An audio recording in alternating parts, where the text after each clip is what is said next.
Welcome back to another technical deep dive here in the debug zone. Today we're tackling a big question and breaking it down with us from other users.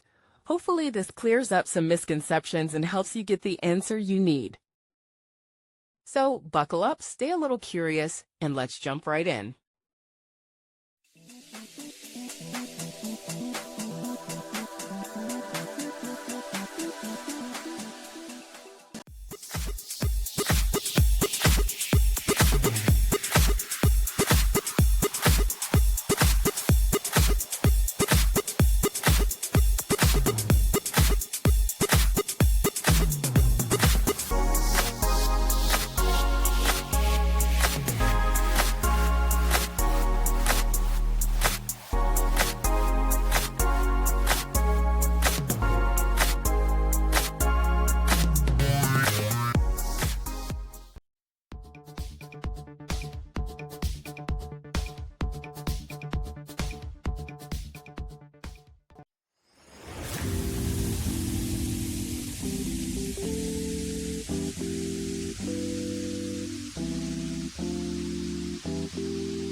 And that's a wrap.